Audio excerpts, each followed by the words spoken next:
It's good to speak with you again, Alessandro. Today, this is going to be interesting. I'm looking forward to hearing your views on the future of supply chains and reliable supply using ocean transportation.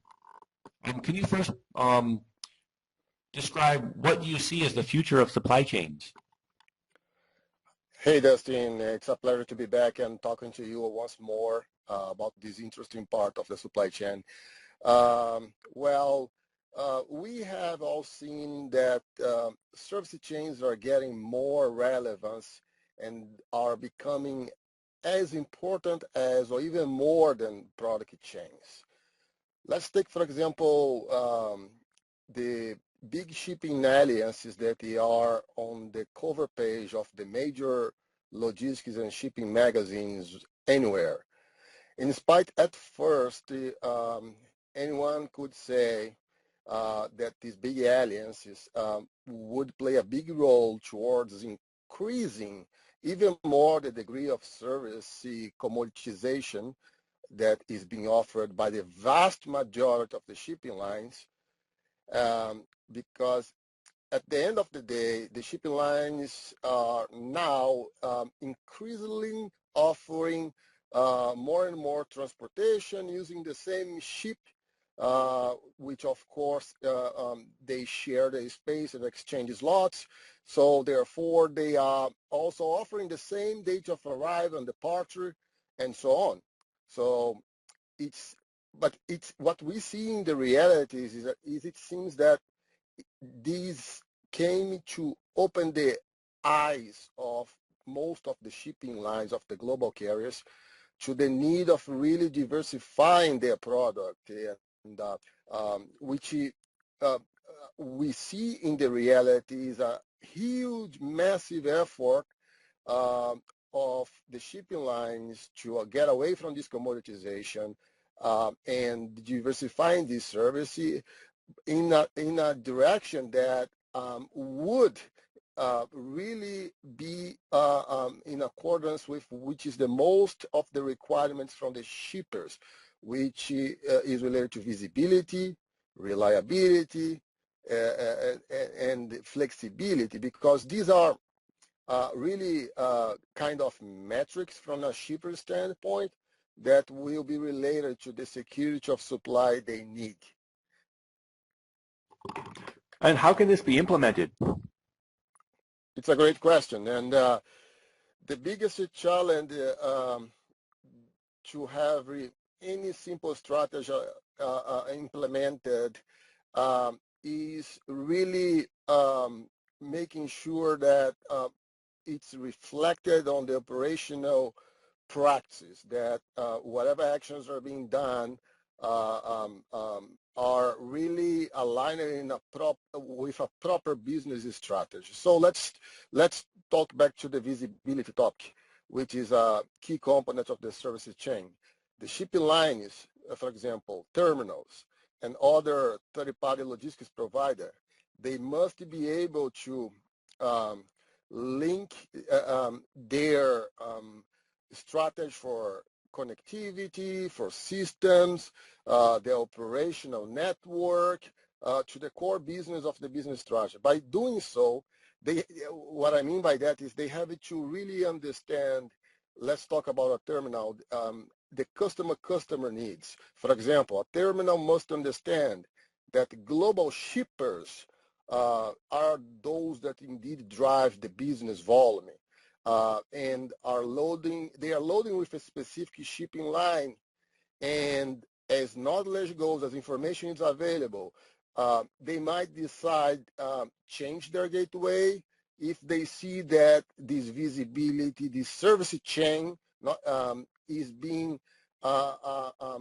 limited in terms of continuous improvement, because they are dealing with, for example, a partner that might not have a really connected system, and they might be without shared visibility, cloud-based, and other kinds of technology. So shipping lines on the other side, taking this example, they are highly concerned about also the wasteful time that they have to create a buffer on the service schedule of the ships, which is very costly. And at the end of the day, you are in a situation where you have shippers and ocean carriers really with lack of insight and control in order to become more competitive. So to implement, it's critical to reinforce these needs and enhance the relationship together. And it really requires a well-executed supply chain strategy that results on a daily value creation in all levels of the organization. And can you share with us where you've seen some success? There is a lot of work to be done yet because new technology and approaches are bringing innovative solutions in a pace never seen before. There are new solutions to problems, but taking our example, we are very proud of the advancements we have made so far, and we have invested recently in a lot of resources in analyticals, despite, as I said, there is a long way to go. But some of the success that we are active in and that we hope and we are very confident that we continue to bring, they include higher order fulfillment rates, improve the customer service levels, and with a higher profitability, increase the operational efficiency, and according to the last surveys, and an ongoing improvement on the customer satisfaction, which is the key to the core business strategy that most of the companies pursue about having really a long-term sustainable growth within the organization. Thank you. And can you provide a brief background of yourself and your experience? Certainly. I mean, Dustin, I have worked 16 years within the ocean transportation sector, especially holding global and regional product management, trade management functions within the container line industry. As I was also in charge of some deep sea services before, and I had some experience on the coastal navigation in South America, especially within the Brazilian cabotage, and my previous experience also includes global logistics roles based out of Europe, Germany, with the optimization of empty reposition fleet, and we're talking about a fleet of over 300 containers dispersed globally.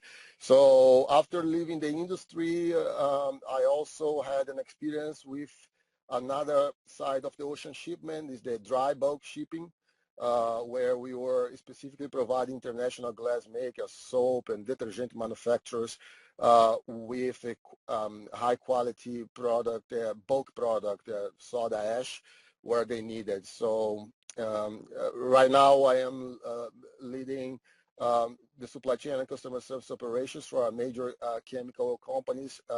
Indeed, the fuel additives for the fuel for the petroleum industry, and my education, includes a bachelor's in business administration, MBA, a master in logistics, and some executive training in some top schools related to supply chain and leadership negotiation topics.